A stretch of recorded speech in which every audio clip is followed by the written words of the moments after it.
Англичан лежит у кромки поля.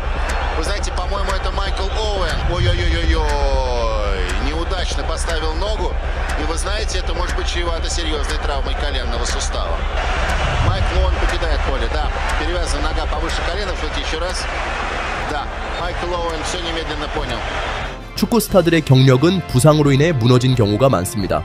어떤 선수는 그 순간 이미 정점에 있었고 어떤 선수는 막 첫걸음을 뗀 상태였습니다.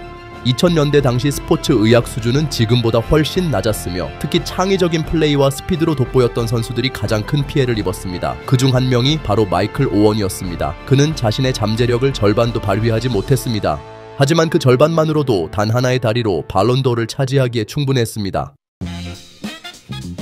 마이클 제임스 오원은 공격수로 활약했던 잉글랜드 축구 선수입니다. 잉글랜드 리그 우승자, 잉글랜드 AFA컵 우승자, 축구 리그컵 3회 우승자, 그리고 발롱도르 수상자입니다.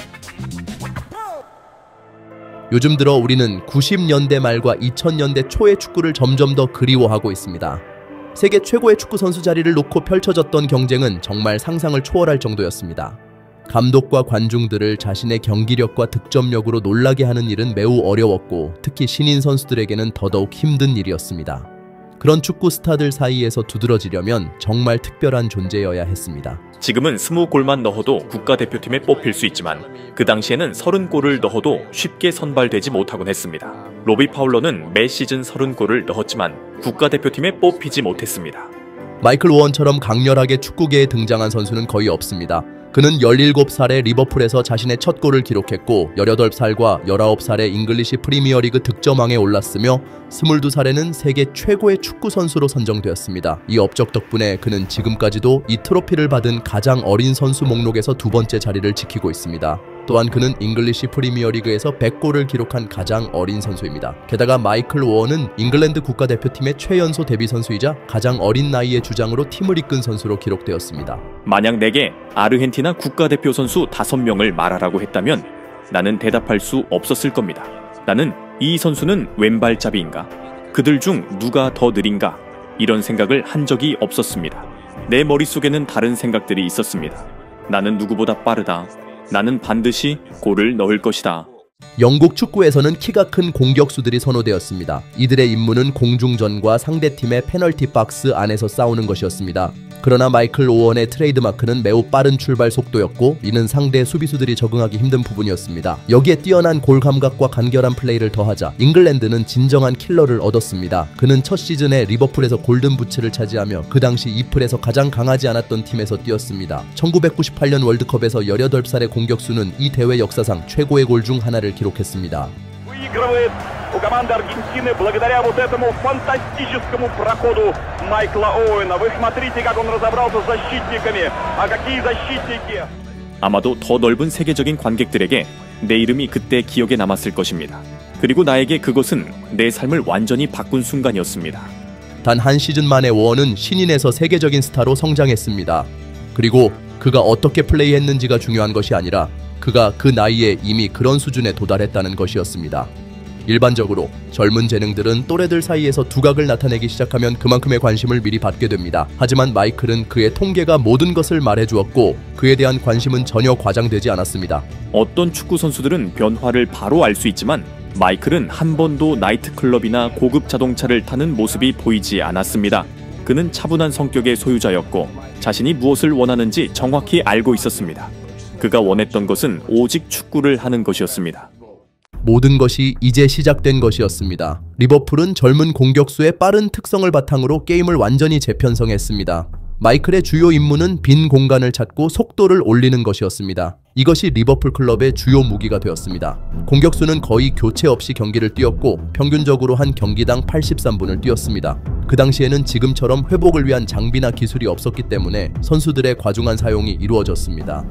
일반적으로 1906년 월드컵에서의 인대 파열이 선수의 경력을 끝냈다고 생각되지만 오원은 그의 책에서 19살 때 겪은 다른 부상이 그의 축구 인생을 전과 후로 나누었다고 고백했습니다. 어린 시절 나는 1000번이 넘는 경기를 뛰었지만 한 경기도 놓친 적이 없었습니다. 부상에 어떻게 대처해야 할지 몰랐습니다. 그때는 그것이 얼마나 중요한 순간인지를 몰랐지만 그것은 내 경력에서 매우 중요한 시점이었습니다. 그 부상은 내 경력에 영향을 미쳤고 그 경력을 위협할 수도 있었습니다. 1999년 4월 22일 리즈와의 경기에서 마이클은 또 한 번 속도를 낼 때 무릎 뒤쪽 건초염이 찢어졌습니다. 그 당시에는 이런 부상이 잘 연구되지 않았습니다. 이 문제를 치료하는 방법은 물리치료와 진통제에 의존하는 것이었고 수술은 극단적인 경우에만 했으며 그때의 수술은 그리 효과적이지 않았습니다.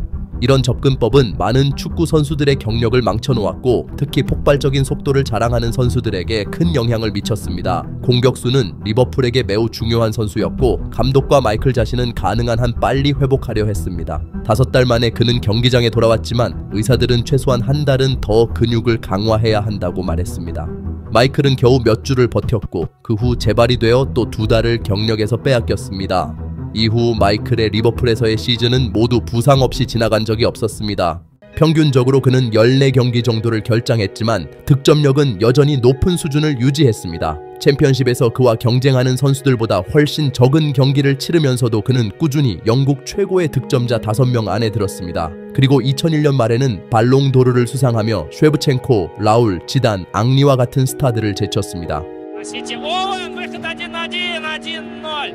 Вот это, конечно, форвард от бога.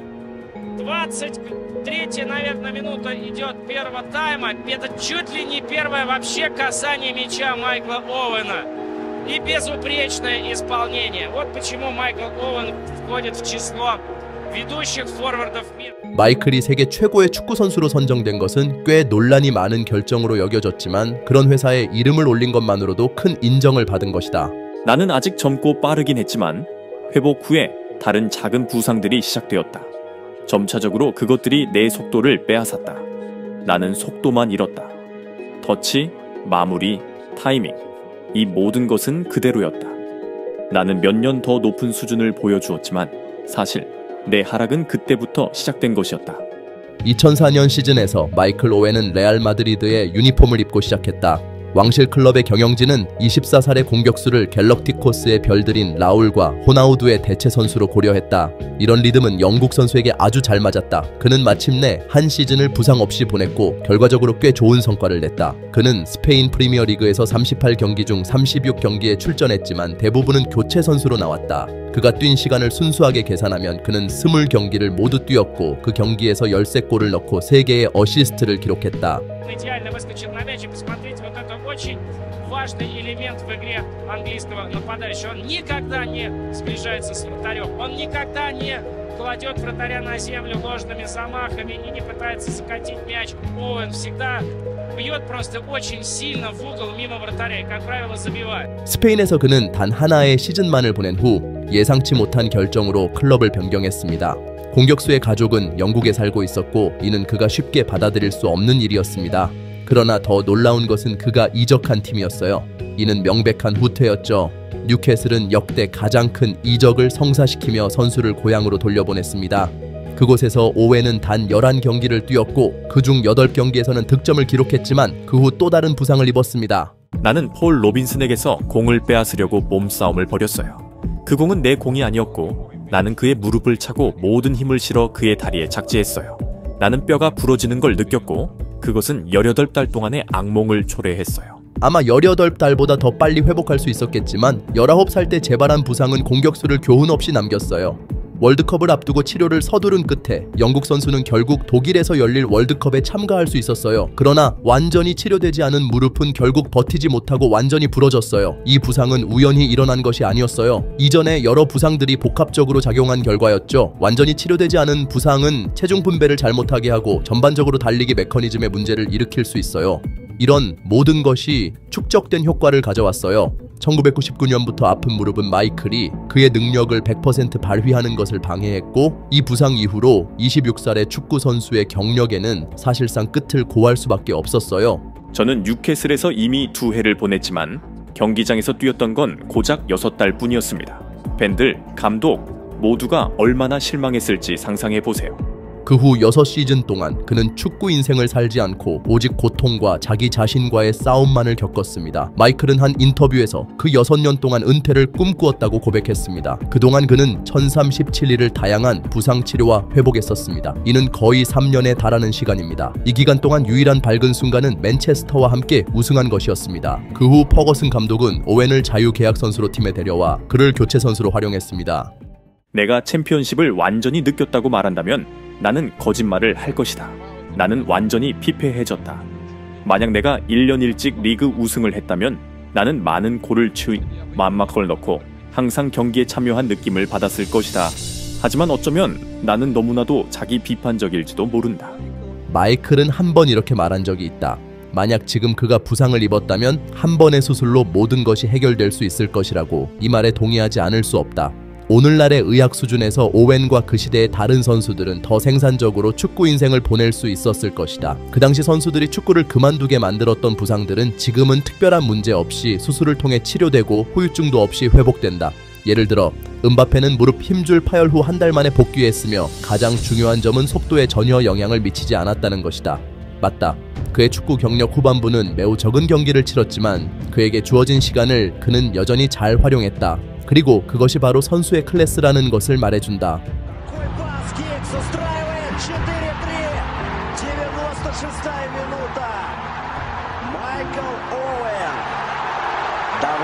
Давненько старина не забивал победных мячей в таких-то матчах, а?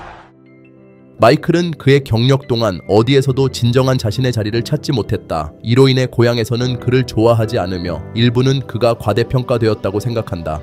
맨체스터에서는 결코 주전 선수가 아니었고 단지 교체 선수였다. 레알 마드리드에서는 너무 적은 경기를 뛰었고 스토크시티에서도 마찬가지였다. 뉴캐슬에서는 가장 비싼 이적료로 영입된 선수가 대부분 병원에 누워 있었기 때문에 그에게 화가 난 사람들도 많다. 그리고 리버풀에서는 맨체스터 유나이티드로 이적한 후 그를 배신자로 여기고 있다. 하지만 그럼에도 불구하고 오웬의 주요 비판자들조차 부상만 없었다면 마이클이 최소한 또 다른 발롱도르를 받을 수 있었을 것이라고 부인할 수 없을 것이다. 그는 다소 엉성한 경력을 보냈지만 여전히 기억될 것이다. 그는 축구 역사에 그의 이름을 금글씨로 새길 수 있었고 그것은 그가 이미 얻은 것이다.